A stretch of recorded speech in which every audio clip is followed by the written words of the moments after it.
Today is June 25th, 2013. We're on the campus of Ball State University in the studios of WIPB-TV. Today we're meeting with one of our World War II veterans, Mr. Elmer Cox, who served as a Navy talker aboard the USS Washington in World War II. Mr. Cox, can you tell us where you were born and what year? Just outside of Muncie on Old 67 in 1925. And as you grew up in your late teen years, did you have an appreciation that the United States could be drawn into the war? No, because I grew up during the Depression, and really that wasn't on my mind. How did you feel when war did break out? Were you anxious or nervous? I still didn't even give that a thought when war broke out, because 41 I was a sophomore in Muncie Central. And then when I turned 18, I was a senior, and they took us down to the old armory the next day and ran us through a physical, and I was classified 1A that day. But since we only had about 6 weeks of school, they let us finish school, and then we were gone. So you got your notice from Uncle Sam that you were going to be inducted. Did you have a choice over which branch of service? This can be an interesting story if you want to hear it. Sure. We go down to Indianapolis, 3 bus loads. We start through the process, and one of the first questions they asked you, what branch of service do you want? And I said the Navy. So then we proceed with the physical, and we come around to the weight. I weighed 103 pounds. I was told I had to weigh 107 to get in the Navy. So I drank 3 pounds of water. The gentleman put down 107 pounds for me. So we proceed with the physical, and then at the end, you go into a little room, and there were 3 officers, a Marine, an Army, and a Navy. And again, you were asked what branch of service you wanted, and I said the Navy.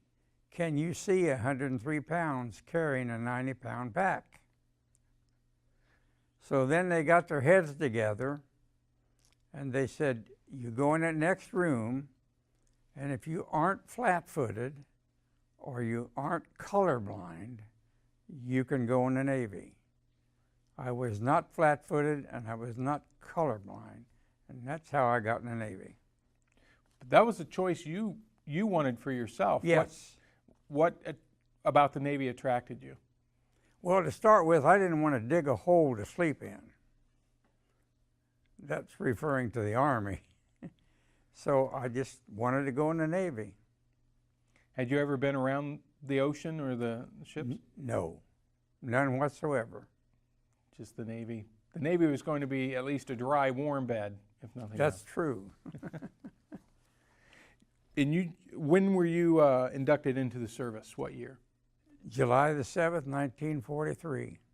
And how would you describe your training? Was it adequate?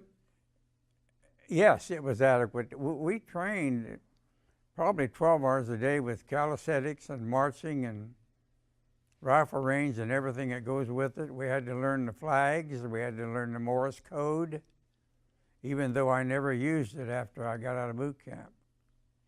What specific or what specialty training did you have beyond boot camp?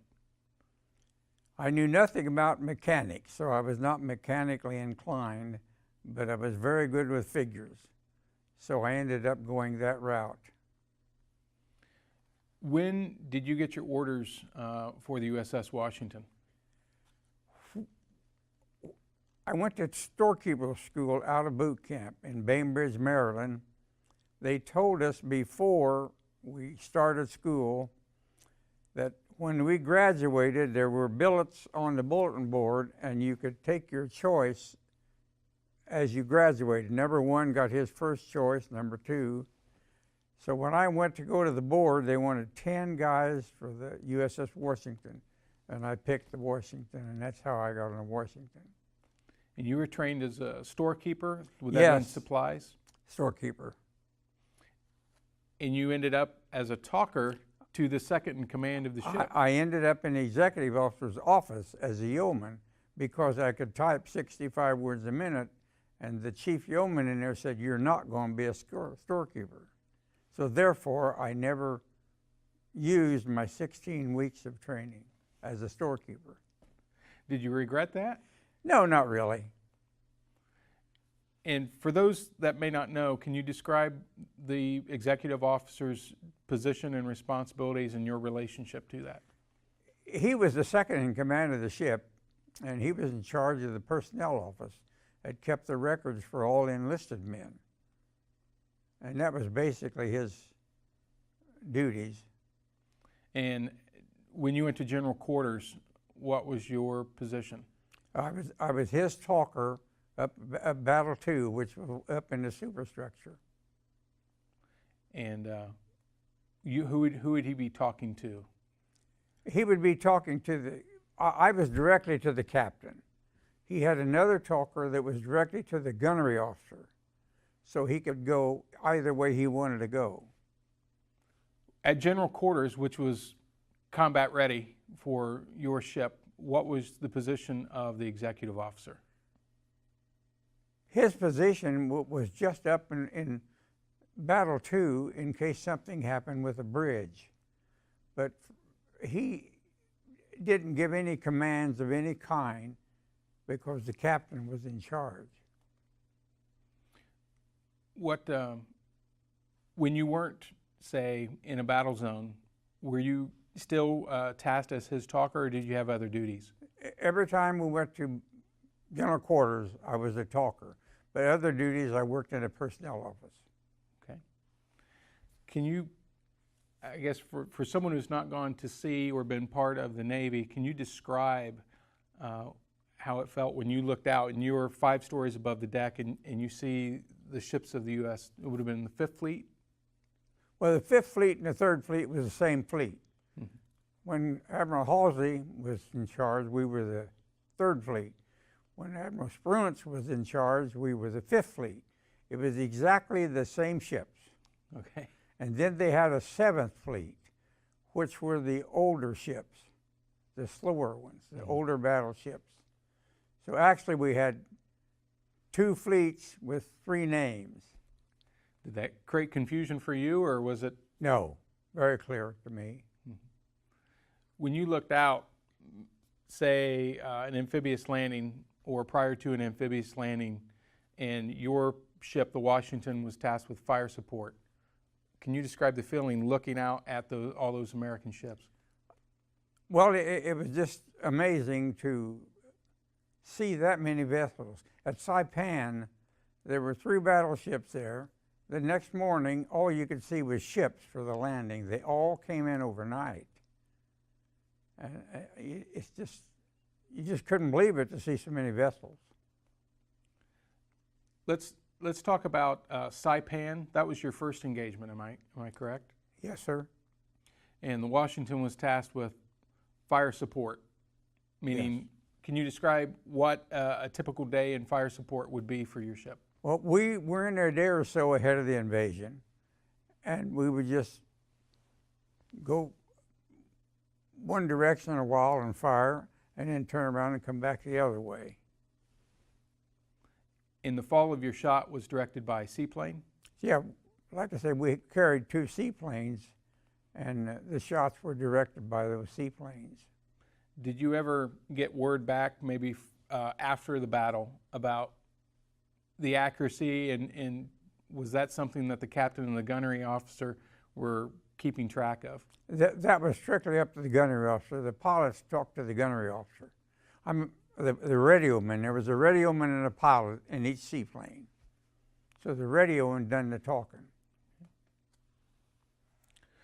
Off Okinawa, which was the last invasion of the U.S. Navy and the Marines during the Pacific War, the Navy suffered nearly 5,000 in casualties on account of kamikaze and bomb hits. The Washington, thankfully, never was hit and never suffered kamikaze hit, but As you looked out and saw ships like the Bunker Hill and Franklin get hit, what went through your mind? It was a pretty sickening feeling because you could hardly see the ship. It was just engulfed in smoke and flames. And you could see sailors going over the side and everything, and it kind of get to you. Was there anything that your ship could do to assist? No, but they had a cruiser, and I want to say it's a San Francisco, but I'm not positive, came alongside and took the flag off. They took a terrific chance. They just pulled right alongside the burning vessel and took the flag off.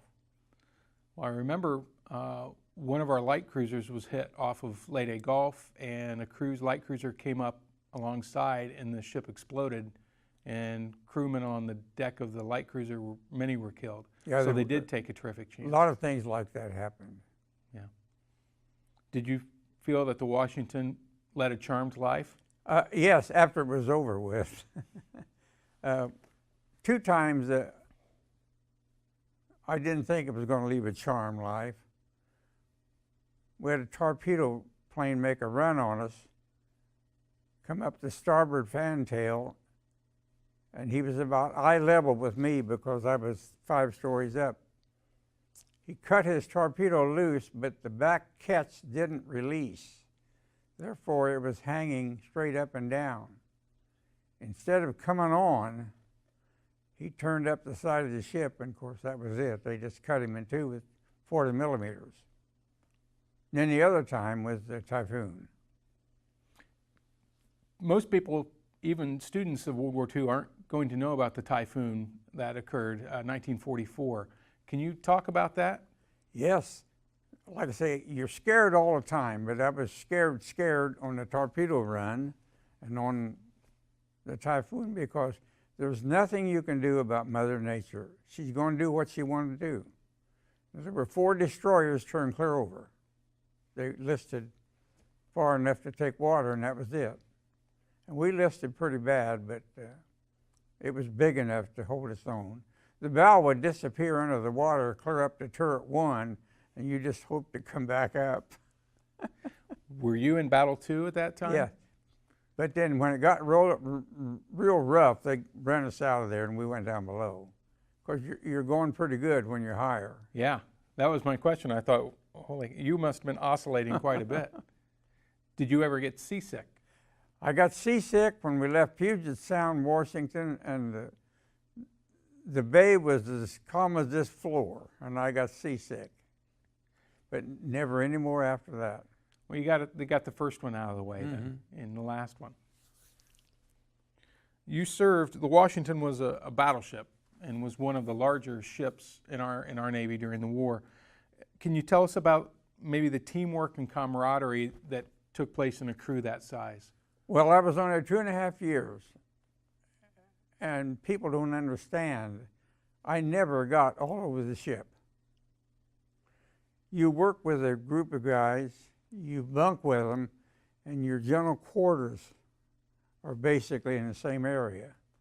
So you just don't drift too far from your home base. What about that small core group of men?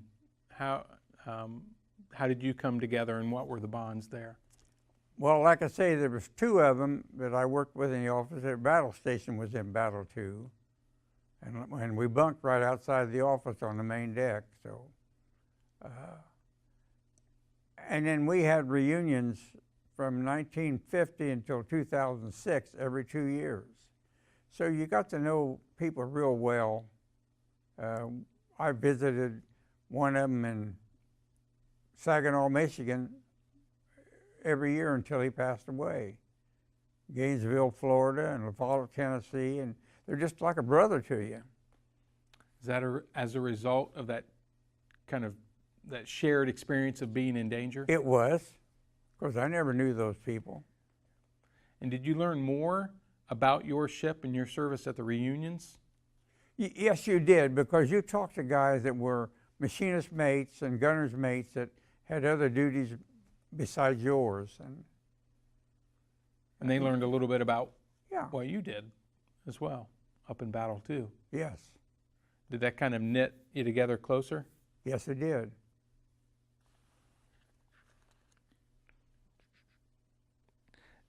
I read a book in preparation for my interview with Mr. Glancy, who was a Marine at Iwo Jima, and in reading the book, it said that ships offshore in the first hours of the invasion had their radios tuned towards the battle net so they could hear what was going on ashore. Did you have that experience during any of the? No. We had hardly any announcements from the captain all the time I was on there. He came on when Ernie Powell got killed and told us. He came on when President Roosevelt died. He came on when we started to go into the China Sea at midnight. And that's about all the captain ever said. Most of your loudspeaker came from a bosun mate that was on watch. So communication wasn't as widespread as No. We were in the dark completely. We were not allowed to have cameras. I traveled from the China Sea, the Pacific Ocean, through the canal, and across the Atlantic. And it's just up here, we had no cameras. And that was an official policy. That was it. No photos, no pictures. Photos or nothing. And that changed because in 1952, when my father served in Korea, he had shoe boxes of photos. So maybe it was being aboard a destroyer. I don't know. Well, we had 2 or 3 photographers aboard ship that took most of the pictures they're looking at in those books. But we were not allowed to have cameras. And they started bombing Japan shortly after we took over Saipan. We did not know that until the war was over. But I did not realize the Washington, and I should have. It was at Guadalcanal and Savo Island. I should have known that it had the most distinguished record of the American battle wagons. So. I was proud of my ship. Oh, you should be, certainly. Okay, they're back ready for us, Elmer. So we'll try to pick this up, and I'll try to ask good questions. When you were doing shore bombardment, were you ever aware of what the targets were that you were assigned to? The only one I was aware of was Mount Suribachi, and it just stuck out like a sore thumb on that island. And that's exactly what we were bombarding. Could you could observe the shot. Like you say, it was this huge dormant volcano. Did you hope you were pulverizing the enemy gun We hoped, positions? but it turned out we weren't. It was because they were dug in so far. Yesterday, Elmer said he got to walk through, after the battle was over, walk through Suribachi. And he did?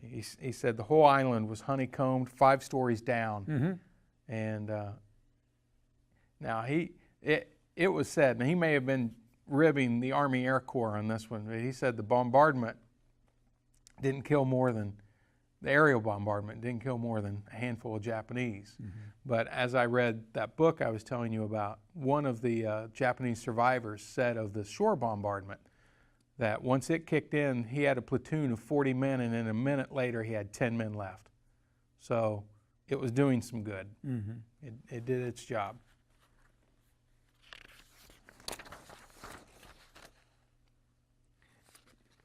The Navy, in general, was tasked with, had many different missions, engaging enemy ships, warships, engaging enemy shipping to starve the enemy, protecting and supporting the men ashore and on the ocean.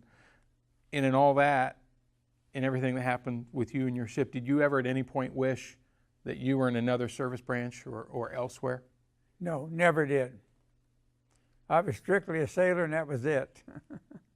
And you had that 360-degree view. Yes. Did you have enough leeway as you were a talker to sometimes look out? On that catwalk we were on, sometimes you may go 10 minutes and have no conversation. So we could see everything. When the Bunker Hill got hit, and the Franklin got hit, and oil tanker blew up. It was empty, and that made it blow up quicker. Yeah. I mean, it was there 1 minute, and 10 minutes later, you didn't see nothing. And how were you able to, or maybe you weren't, how did you keep calm in a situation like that? Well, you were nervous, and then you forgot about everything else. So. And you had your job. Mm-hmm. Yeah.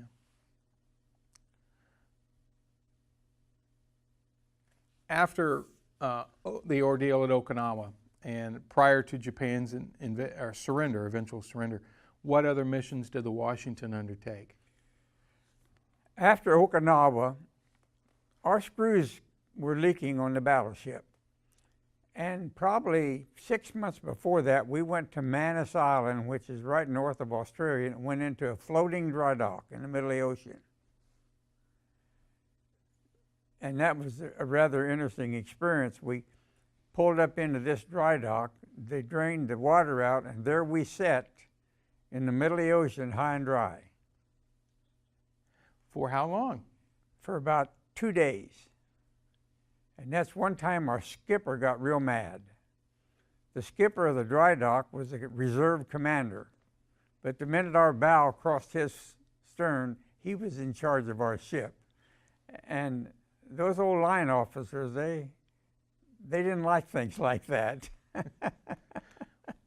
Well, I can see but where that's protocol of the Navy, that we were in that man's dry dock, so therefore he was the boss.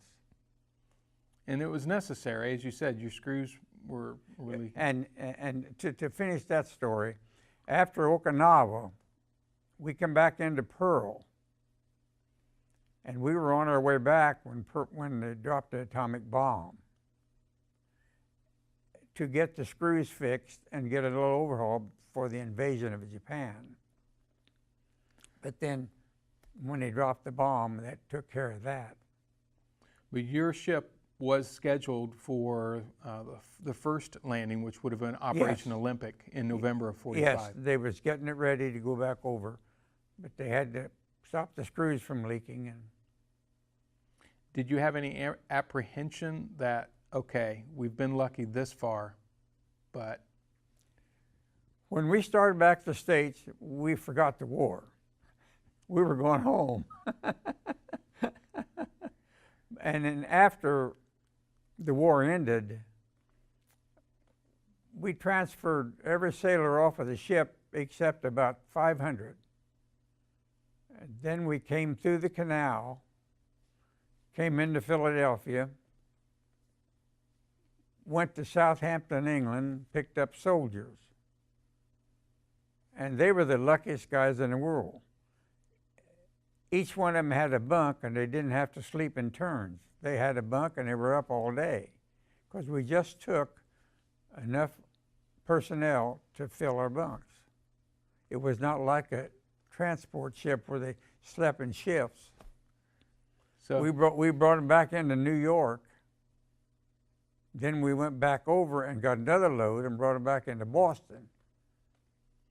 And those were called magic carpet trips? That's it, magic carpet. And some interesting thing happened. We had, I think, 8 mess halls. We gave the Army 6 of them. And they had master sergeants serving food, you know. In the Navy, you seem second class always done that. And we were not permitted to gamble on board ship, but it went on. But those soldiers were playing poker on the main deck. Nobody said a word, because they had been through enough. So they'd done what they wanted to do. And no sailor said a word about it. And that's the way it should have been, because those guys had it pretty tough in Europe. Did you get a chance to talk to any of those soldiers? Beg pardon? Did you get a chance to talk to any? Oh, of them? yes. Uh-huh. Did you get an appreciation then of what? Well, I had already appreciation, because I had 3 brothers, and one was in World War II Army, and one in Vietnam Marine Corps, and the other in the Korean War Army. So, and they're all gone now.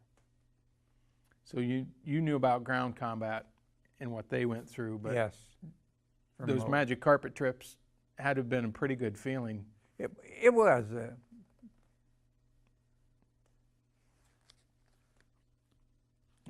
And the first trip over, they fixed up a 3-room stateroom in a soup structure. We were going to bring Patton back, and he got killed in the car wreck. That's right. But we were scheduled to bring him back because he wanted to come back with these men. So you would have brought 3rd Army men back. They probably were the 3rd Army on there. But of course, I didn't know anything about that. We spoke with Frank Chambers yesterday, and he was a tank commander in Patton's 3rd Army and had good things to say about General George S. Patton. So, yeah, we were going to bring him back. He wanted to come back with his men. He didn't care about flying back. Then after his death, I can't remember how he did get back to the States, but it I don't know either. Yeah, wasn't aboard your ship, though. That was my second question about the magic carpet trips. You were aboard. When we talked on the phone prior to our time here, you had said that your time in the Navy was the best thing that ever happened to me. Could you expand on that and how the service affected the rest of your life? Well, like I say, I grew up during the Depression, and we were just like everybody else. We didn't have anything. And I got through school and didn't know what I was going to do, so that took care of that when I got drafted. And it learns you a lot of discipline, how to take care of yourself, respect other people. Matter of fact, I'm a little bit of a believer that everybody should go now 2 years. I know somebody wouldn't like that, but that's just my feelings, because it gives you a good start on life. And then you came back from the service, finished your time, and dedicated yourself to a life of community service. Yes, I got involved in the city council in '68. I served 12 years on there. 4 years on the planning commission and 4 years on the board of sanitary, and I was on the board that built the Justice Center, besides working on the railroad 39 years. And all of these accomplishments, what do they mean to you as far as a sense of duty and service? Well, I learned a lot of things about people and about government. I still help a lot of people in government because there's so many things that people don't understand how to correct or where to go to get something done. And I still help people do that because I know where you can go to get the answer and get help, and I just enjoy it.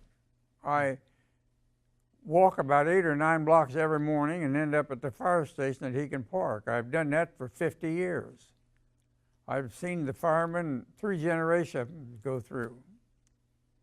So as of now, I walk, like I say, 7 days a week, spend an hour at that fire station, and I don't care about the rest of the day.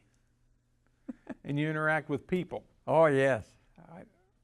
Yeah. Do you see the firemen as maybe akin towards some of the sailors that you served with? Partially, and I just learned to like all them guys. And physically, I can't do any work, so anything I want done, they come and do it for me on their days off. So it's quite a connection between me and the fire department. You're the unofficial fire mascot then, perhaps? Well, I'm an honorary firefighter. They gave me a plaque. Good. I'm glad. I got it at home. And I was going to say, you look fit. You walk every day. Every day, 7 days a week. If it's raining, I got a treadmill. Okay, that's good. Or lightning. Don't go out in lightning either. When you were aboard the Washington 2.5 years. And did you notice at any time any shift or any downturn in morale? No. When I went back in the Korean War 4 years later, I noticed right then about morale and discipline. It was not near as it was in World War II. What do you think that was? I don't know unless it was society. It's hard to say. Every generation is different. And during that war, you served on a smaller ship. It was On a destroyer tender, yes, which basically is a big machine shop. destroyers pull up alongside. And any repairs, our ship did it. You probably bumped into my dad's ship at some point, I'm sure, if you were there in 52, 53. I went in 50 and got out in 52.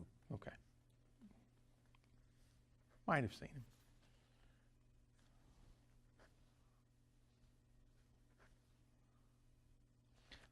Was there for you a darkest hour or a time that you felt afraid, and how did you pull through that? I never had any of those, except if you wanted to call scared, the darkest hours was the typhoon and when the torpedo plane made that run on us. If he'd have come straight, he was coming right where I was. But all the rest of the times, I kind of enjoyed it. You had a ringside seat to the greatest show on earth in some ways. Saw a lot of things. The Marianas turkey shoot, that was quite a 4th of July. I mean, planes falling out of the air all day long. During that battle, the Marianas turkey shoot, how many planes were in the air and around your task force? There was 360 some, I think, shot down that day. And a lot of them we didn't see them. They was before they got to the fleet. But you could see the dog fights and everything up overhead between the American plane pilots and the Japanese Zeros. Did you know when the battle was over what the consequences were, what had happened? Or no. Again, we were not told anything about anything. Do you think it would have been better if you had been told? No. I think it was better just kept us in the dark and let us go on and do our job. Everything was censored. Any letter you wrote had something cut out of it. When you got a letter, things were cut out of it. Did you resent that any? No, because I accepted the fact that that's the way it was. Did you write home often? Yes. They had the V-mail then. You had one sheet of paper and you folded it over, and that was the letter. Were you writing to your parents? Parents, yes. Sometimes you'd go maybe a month and not hear anything. And then maybe get 3 or 4 letters at one time. Was that one of the downsides of being in the Navy, the inconsistency of the contact with home? Well, yes, it was a little downside, yes. When you look back over the past 67 years from your time when you went into the service, what memories stand out?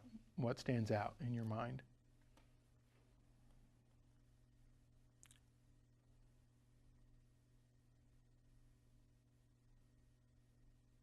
You mean when I was in the service or in between now and then?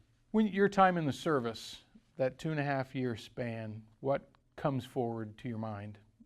Either a theme or an event? 2 or 3 guys that you were real close to, and they're gone now. You were close to them aboard ship, and my wife and I and their wife and children visited each other over the years, and now they're all gone. And every so often I'll think about that. Because you formed that yes, service bond. We had some close relationships with some people. And then with our reunions every 2 years, lasted 4 or 5 days. Be one on the East Coast and one around the Mississippi River and one on the West Coast. That way you lose people and you gain people. All depends on where you. And we stopped having the reunions about 2006 because people were gone and they were in wheelchairs and they couldn't make it, so we just quit having reunions. And I still go to the Korean reunions, but I'm much older than them guys. Were you treated differently by your shipmates aboard the Klondike? Not really. they would ask you questions about World War II and stuff like that, but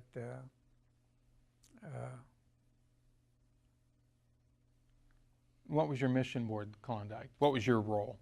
same way in the personnel office, Okay. taking care of personnel. In there, you come in contact with everybody aboard ship because you had their record. Was that a good position to be in? That was a good position to be in. Okay. Okay. Everyone wanted to be your friend. Yes. Okay, good. Now So many guys remembered me that I didn't remember them because I dealt with them in the duties of that office. But they could always remember me because I'm the only one they deal with there, and here I'm dealing with a whole bunch of guys. So, but when we went to the reunions, a lot of guys knew me that I didn't know until they would remind me of something I'd done for them. And then that would trigger. Yeah. When we spoke at our break, I said, well, I'll leave the floor open to you. And so I guess my last question, and then I'll open it, is we're talking with servicemen of all branches and experiences in Europe and in the Pacific, and none of them see themselves as heroes, but they all served. And so can you maybe, my last question is, what does a sense of duty and honor mean to you? Well, I think the biggest thing it taught me about life.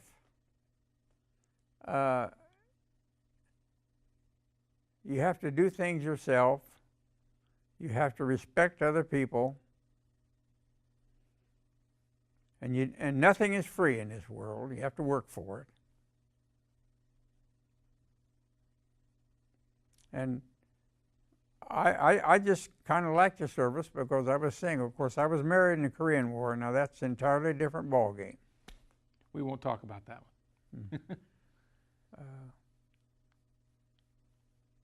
But when you're with a bunch of single guys, it's different. Now, were these the explosive notes on the note card? And I never drank nor smoked in my life, so I was always a designated driver. Even today I am, if somebody wants to go to a Cincinnati ball game. So you've lived a clean life then? Yes. And, you know, like you say, you walk every day, you stay fit, you keep healthy. That's for sure. Never been operated on. Well, that's good news. The only thing, they put a defibrillator in me, but I got every part I was born with. And no extras. No extras, except that. Yeah. Now, I leave the floor open to you, Elmer. Is there anything I have forgotten to mention or anything you would like to say to generations from now that will view this, either historians or students? I wouldn't mind going back in the Navy for about 2 weeks now if they would just forget I'm there. Let me do what I wanted to do when I wanted to do it. Because I didn't mind the sea. But I've spent the last 29 winters in Florida, but I don't go to the beach. I've seen enough water. Did you go through a crossing the line ceremony? Oh, yes. I'm a shellback, a golden dragon, and a blue nose. Several degrees then. So I crossed the International Date line, and we went to Arctic Circle, and I crossed the equator and went through all of the ceremonies, and that was quite an experience. That's usually described as very ridiculous and raucous. And it was at King Neptune and the Pollywalks? King Neptune, yes. You're 2 or 3 days before you go through it, I mean, shellback can make you go down and stand in line and get his food and bring it to him. And they took a pair of tin snips and cut half of my hair off. And then after you go through the ceremony, then you just got to get your hair shaved. But I think now that they don't have the ceremonies like they used to. It's easy now because when the Uniform Military Code of Justice come in, they a sailor could get a civilian lawyer, and I get upset about that because it just messes the old Navy up. They took away that tradition. Then. Yes, it did. It really did. And a shellback is someone who has crossed the line? Crossed the line. And every time somebody shipped over, your records all go to BUPERS, and you start a new service record, except the one sheet that says you are a shellback. And it goes back into your new service record, so they won't have to go through it again, because you have to prove it. And that is actually in the service record? Yes, it's in your service record. I got both of my service records at home, copies, and it's right in there. That's great. Now, if I've left anything out, I'll leave it to you. Is there anything you? Oh, a couple other things. They considered court-martialing Bull Halsey on that Typhoon deal, but they didn't do it because of his war record. Some of the higher-ups felt like that he could have avoided that typhoon. Now, I don't know whether he could have or not, because you didn't have weather reporting like you got now. Yeah. So, was there a meteorologist on board your ship?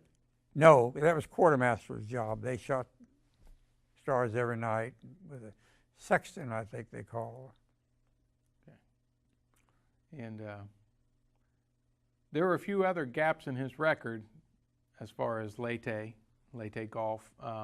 Yes, when we went north, instead of staying down there with the old battleships, we went north after I think we sank 3 or 4 carriers on that trip, but again, Chester Nimitz thought he made a mistake when he went north. Was it the admiral in charge of the Jeep carriers, I think, was Clifton Sprague, or Sprague, and I think he was quite upset as well. And but Bull Halsey, we generally had an admiral on there, and he was on there visiting once, and he just walked around a deck just like an ordinary person. So he didn't have any airs about him? No, did not. And what other high-ranking, I guess, officials or dignitaries may have come on board Washington?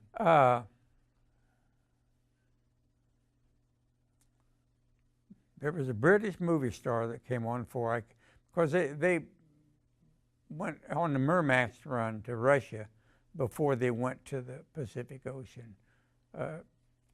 Douglas Fairbanks, he was a Lieutenant JG, and he was on there for a while. And also, we had Kansas City Hunt. One of the Hunt brothers was on there that owns the Kansas City Chiefs and everything. He was a real likable kid. He was just like everybody else. Couldn't tell he... But you never knew that he was going to end up that way. Yeah, yeah. They went into silver, I think, didn't they? Silver. Well, on behalf of Ball State University, unless I've missed anything, Elmer, I'd like to thank you for coming in and sitting down and talking with us. Another thing. Yeah, go for it. When they raised the flag on Iwo Jima, I saw it 1 second later because there was a big war whoop went up on the island, and we were laying in pretty close and we could hear it. So we just turned and looked that way, and there was the flag. That was quite an experience. Did you have binoculars? No. When you were up there, you just had your talker That's equipment. all. That's all. The executive officer had binoculars, but we didn't have them. But you could tell you were in that close. You could. Yeah, you can hear the war whoop go up when the flag went up. Yeah, that gave you a sense of relief. Yes. Even though I think the battle. But it went on many days after that. They made a movie about the flag raisers not long ago. Clint Eastwood made the movie. I don't know if you've seen that, but it features a Navy corpsman who is one of the flag raisers. Yeah. Bradley.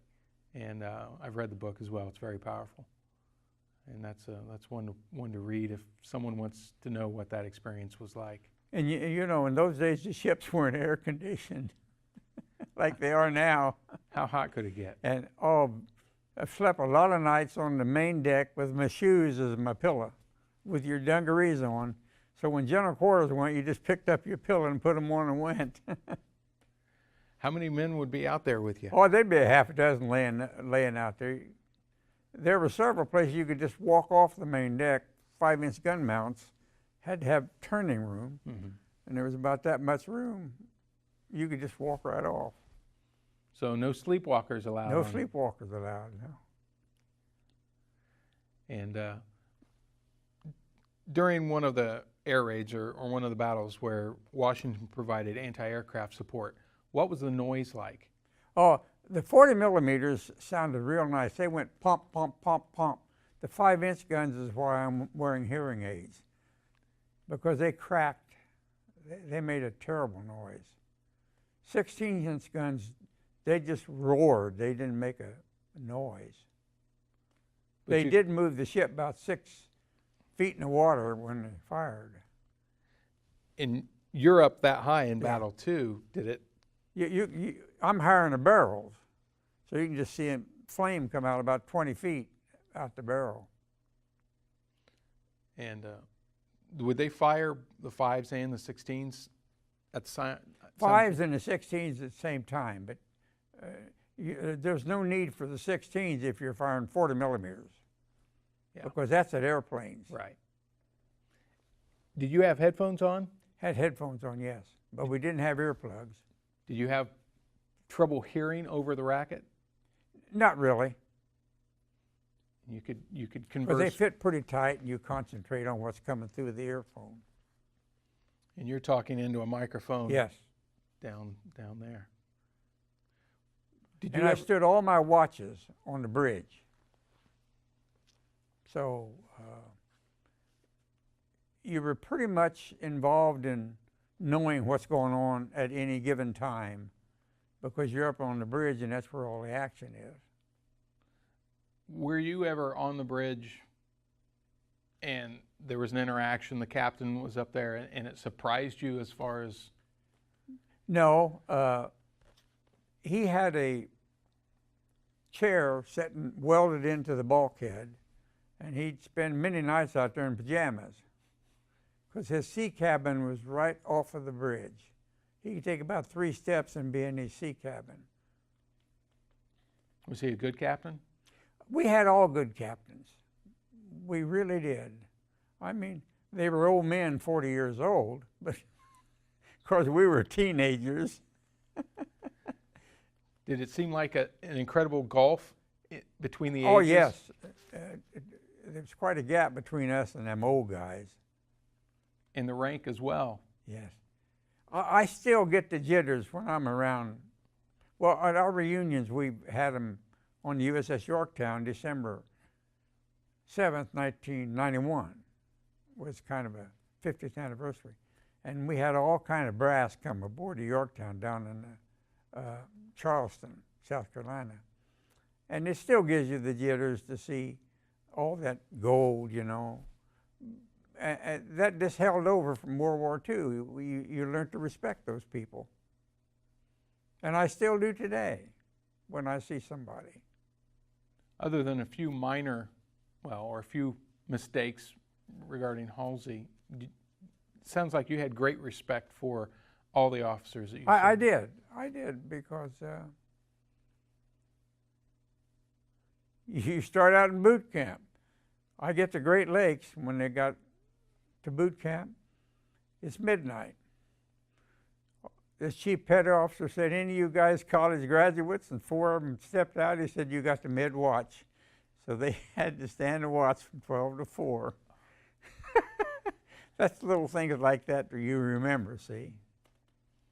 Did you ever consider a career in the Navy? I did. When I came home, I told my father we could draw $20 a week for 52 weeks. That was a bonus. And I told him I was going to do it. But after about 10 days, I said, "Dad, I can't do this." So then I went to work on the railroad. Had I not got the railroad job as quick as I did, I could have gone back in, because you had 90 days to go back in and it wouldn't be considered broken service. Yeah. Do you ever regret that decision? Not really.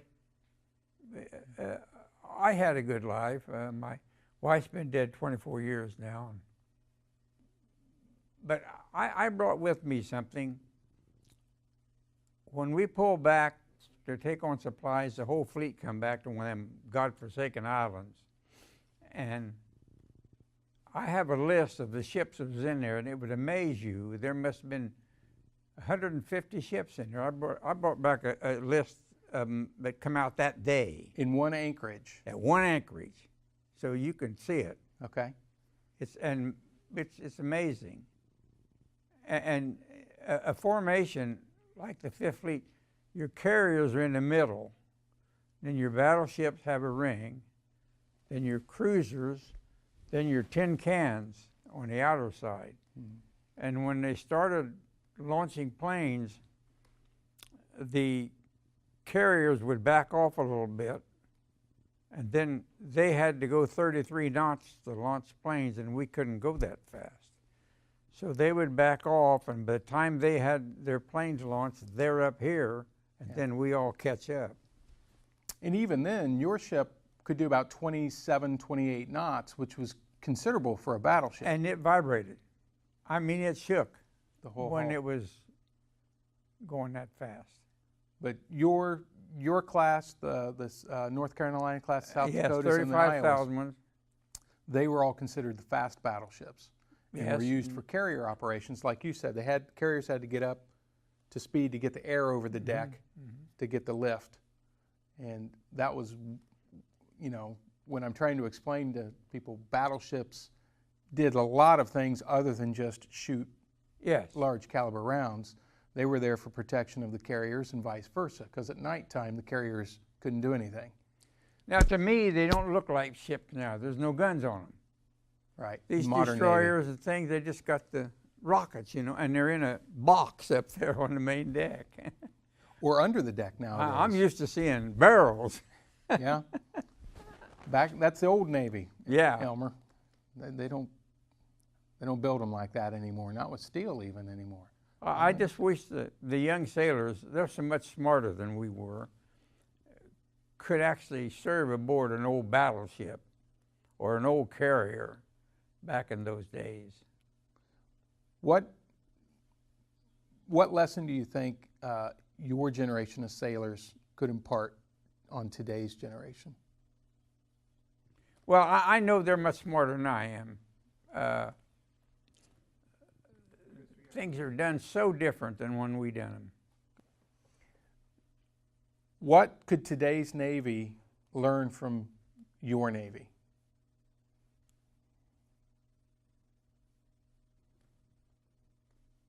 Well, living conditions would be one tremendous change that they're under now, because we lived out of, when I went aboard a ship, we slept in the mess hall in hammocks until they could get room for us, and lived in that sea bag, and that's pretty tight quarters. You learn a lot about people in close quarters? Yes. And all through boot camp, we had to live out of our sea bag. Now they've got lockers and everything else. Mm-hmm. You think sailors are basically the same through the ages?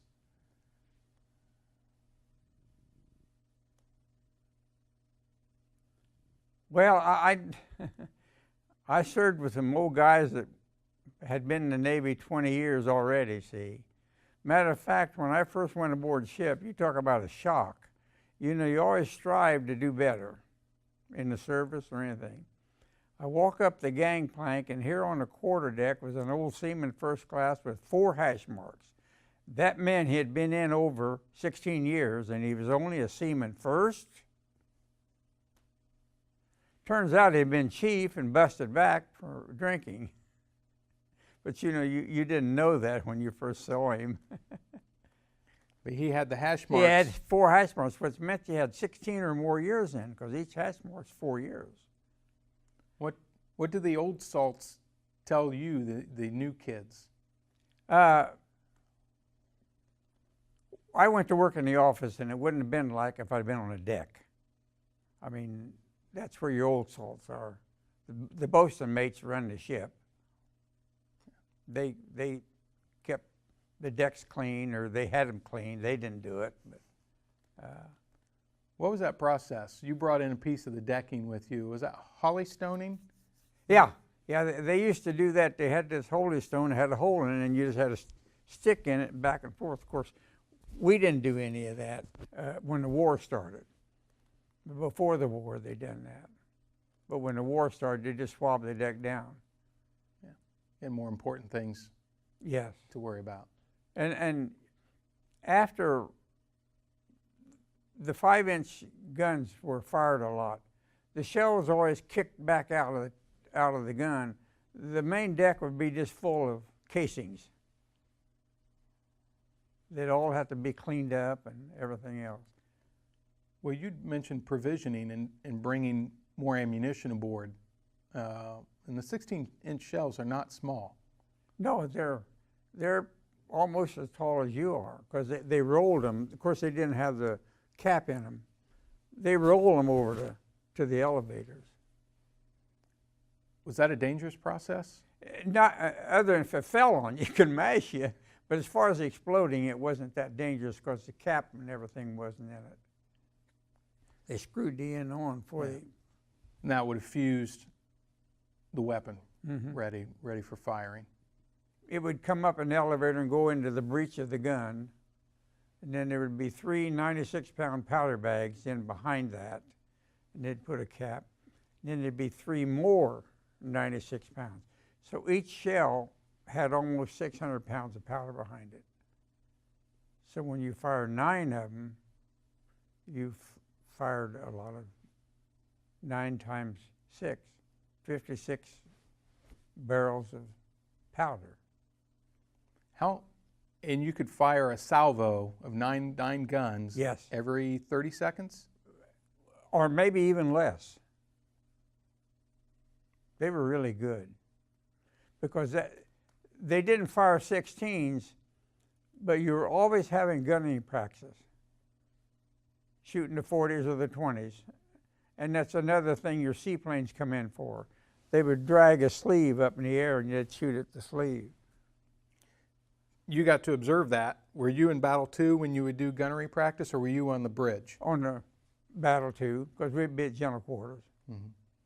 And so you're 5 stories up, and the 5-inch are blazing away, and even then you suffered hearing loss. Oh yes, because if you look at the nomenclature of the ship, I mean, there was 3 on the main deck on each side, and there was 2 5-inch gun mounts on the boat deck on each side. So the ones on the boat deck were right up the signal bridge, and we were above the signal bridge. Yeah. So the noise was pretty loud. And if they trained their muzzles toward... Yeah, well, they could only train them so far, or they'd be a problem for your ship. Now, one time there was a couple of Jap planes got into the formation right on top of the water because, you know, radar was almost non-existent. And some kid got real trigger happy and cut down on the 40 millimeters, and the USS Sullivans, which was named after the brothers, he shot about 4 or 5 holes in their stack before they got him stopped. Because normally there's a gunfire director telling them where they should but shoot. He didn't. But the 40s, the guys in the gun tub fired them on their own. The 5-inch, you had a gun captain in there. 16-inch were fired from down below. And so the guys in the 40s, they're on their own. You got they were quad 40s. You had a pointer and a trainer. The pointer done that, and the trainer moved it around. Yeah. Then you had the guys loading, and you had the guys taking the barrels off when they got hot and putting them in water and putting the new barrels on. They wore asbestos gloves because the gun barrel was hot. Yeah. And that teamwork, all together. If you isolate one mount, you've got 4 or 5 guys. Let's see, you had 2, 4, 6. You had about 7 guys in that gun tub. and each one of them had a job. And they all had to do their job when the time came. One of them was holding a magazine up there with the bullets in it, and one guy's firing them, one's moving the turret around. In each part, the point Fred Glancy, our Marine, made yesterday was there were no insignificant jobs or missions. No, everything had a purpose, and you worked in unison and teamwork. Mm-hmm. Yeah. Yeah. And you know, I felt so sorry for the Marines. If you didn't get killed on this island, they're going to get you on the next one. Yeah. You know, it just didn't seem fair. I mean, them poor guys would go in one island and fight for maybe a month and a half, and then maybe the next month you're going to go into another island, and here come some of the same guys. It just didn't seem right. Was there motivation among the Army? The Navy is, each ship is a big team, hundreds of men to support the job. In the case of Iwo Jima, get the men ashore, try to suppress the Japanese batteries, knock out their pillboxes. Everything had the same purpose. It was us or them. Win the war. Uh-huh. That's the last war we were ever in that there was an end to it. What did you feel when you heard that the bombs had been dropped? It's just like the world fell off your shoulders. You just totally went limp because you knew it was over. When you, years later, did you read about or hear about the atomic weapons? Did your feelings change any, or was that was war? That was war, and I'm so glad Harry Truman was there, because I just don't think some of our presidents would have dropped that. It would have been a terrible thing. I mean, we were at war, and like I say, you have the people today that wasn't even born then that are saying they were whipped anyway. Why did we use the bomb? Yeah. They weren't going to give up until we went in. Yeah. And that would have been terrible. Absolutely terrible. Lots of casualties. So, I mean, I'm sorry for those people that lost their life when that bomb came down, but it saved many more. Yeah, after the war, there's two schools of thought. There's those that say we shouldn't have, or that it was used to frighten the Russians, and others that say we had to drop the bombs. That's my opinion. Well, and I'll go to my grave feeling the same way. I think there's quite a few that would agree with you for various reasons. One historian said that you can look at American casualties alone and make the justification, but each month the war went on, 100,000 lives were lost throughout Asia, each month. It wasn't just an American war. The Chinese lost 20 million people. The Russians were losing people. All the other Asian nations in Australia were losing soldiers and civilians too. Mm-hmm. And so to end the war quickly was maybe the humane thing to do. Now they don't think that way probably, but you know, it could have been us too. Yeah. Your luck may have run out if there had been an invasion of Japan aboard the Washington. It is possible. So, but it did end. Huh? The war did end. That's the good news. Mm-hmm.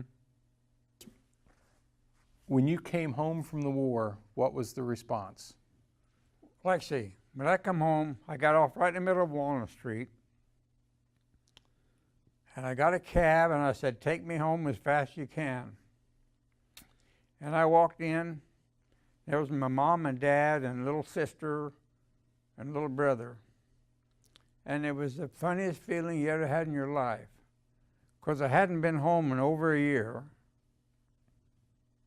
And I've been used to being around a bunch of guys. And here you walk in the house, your mom and dad, you hadn't seen them in a long time, or your little brother and sister, and So you were just lonesome. It wasn't the same environment you'd been in 2.5 years. Do you think your job with the railroad company had that similar environment to the Navy, a very male-dominated? Yes.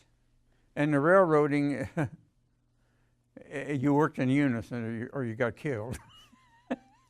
Nothing little on the railroad. And I can tell you something that happened when Frank Chambers was working, but he probably never mentioned it. No, we didn't ask Frank about his railroad experience. We was both working, and the guy got both legs cut off. And Frank was there? Frank picked his legs up and put them in the ambulance. Wow. They weren't even bleeding because they mashed all the veins together. Wow. Yeah, Frank picked his legs up. So Yeah, I didn't think Frank would say anything about it, but He I didn't? was working that night, and he was too. He didn't mention that. Uh-huh. So that was very dangerous work also. Yes. Uh-huh. Did it? Of course, the last 20 years I run a locomotive, so that's the easy job. You were in charge of, were you the captain of that locomotive? And Yeah, that's your ship when you're up there at the controls. did your Navy experience play a part in your railroad No. life? Uh-uh. No. Two worlds. Two worlds. Okay. Now, my family were not educated oriented. Had somebody got me by the neck when I come home, I would have come out here 4 years. Of course, I liked school. And I had a scholarship to Earlham, but the Navy got me, and that faded away. So when I come back, I was a nervous wreck, and I had nobody to guide me, really. That's what it amounts to. I would have came out here, but it didn't work out that way. I went to work on the railroad, but I have, like I say, I have no regrets. It's a good life. My life worked out for me. Yeah. And we need, people on the railroad. I mean, that was, they were hiring, and the economy was booming. So Yeah, I could have got 20 jobs, but you can't do that now. No. Any last thoughts on your Navy career, Elmer? No, I'm just glad I did it, and